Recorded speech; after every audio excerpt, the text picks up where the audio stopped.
Ah ouais, non, ça va pas le faire. Bon, bah on va s'adapter, hein.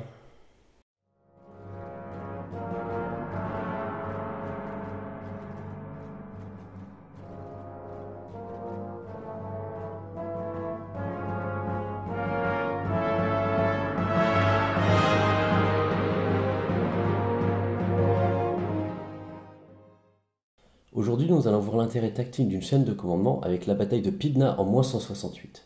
Elle oppose les phalanges macédoniennes aux légions romaines et verront ces dernières s'imposer définitivement, notamment du fait de leur adaptabilité.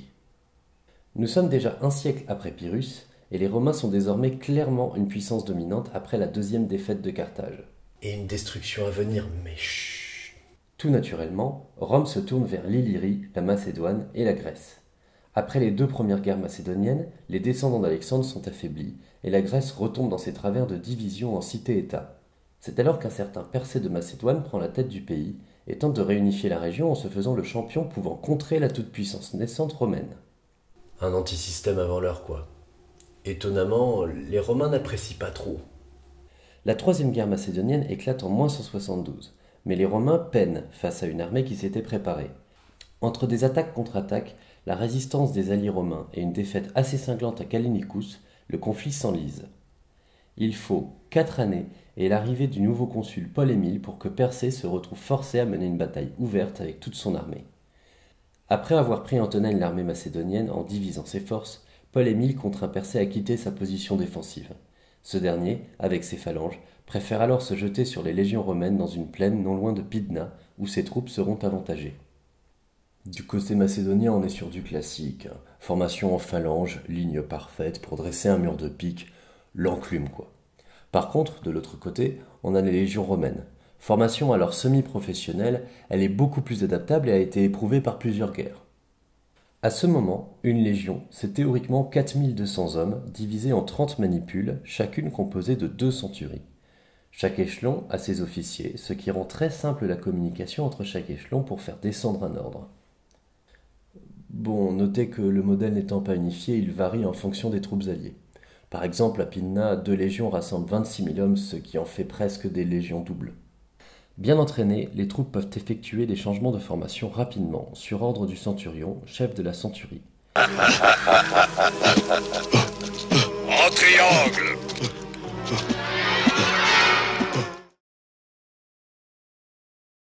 La chaîne de commandement a ainsi l'immense intérêt de transmettre un ordre du général à l'homme de manière pyramidale. Quand le consul ordonne, l'armée exécute en moins d'1 heure. En triangle. En triangle.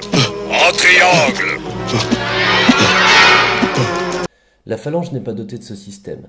C'est tactiquement toujours la même chose et elle a besoin d'un terrain bien régulier pour pouvoir se développer. Mais c'est le cas à Pydna. Après pas mal d'hésitations, les deux armées se déploient en ligne avec 39 000 hommes du côté romain contre 45 000 du côté macédonien. Aux ailes, les cavaleries et quelques éléphants du côté romain. Persée renforce sa droite pour tenter un débordement, tandis que les Romains disposent des troupes légères pour appuyer leurs ailes. Légion et phalange se font face avec la garde royale macédonienne en corps d'élite. La bataille commence comme un bras de fer, et le rouleau compresseur qu'est la phalange macédonienne tient en respect les légionnaires qui ne peuvent les atteindre avec leur armement court. Mais c'est alors que Paul-Émile observe la faiblesse de l'armée macédonienne. La gauche de la phalange arrive à avancer, tandis que la droite n'arrive pas à faire reculer les légionnaires. Une brèche discrète apparaît donc à certains points de la phalange. Paul-Émile décide donc de forcer la phalange à dévoiler ses flancs localement et ordonne aux manipules d'alterner leur position sur la ligne. On dit en quinconce. Les Macédoniens sont alors totalement désorganisés et offrent leur flanc aux légionnaires qui engagent un corps à corps où ils sont largement avantagés. Paul-Émile lance ses éléphants et détruit l'aile gauche macédonienne. C'est alors un énorme massacre où seuls les gardes royaux résistent. Inutilement. On parle de 30 000 morts et de 10 000 prisonniers du côté macédonien. Pour les Romains, les sources étant romaines, on est moins sûr, mais on parle de moins de 1000 morts.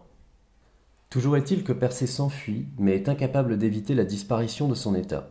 La Macédoine, l'Illyrie et une bonne partie de la Grèce deviennent des États clients. Des États indépendants. 20 ans plus tard, le tout aura droit à une dernière guerre avant une annexion définitive. En soi, la décision de Paul-Émile fut parfaite, mais c'est sa chaîne de commandement qui lui a permis de mettre en place son idée. Plus réactive et plus adaptable, la Légion impose son hégémonie et les réformes de Marius 60 ans plus tard vont encore en augmenter la puissance et le professionnalisme. Et voilà, c'est la fin de cet épisode, j'espère qu'il vous a plu. En attendant, moi je vous remercie de m'avoir écouté et puis je vous souhaite une bonne année.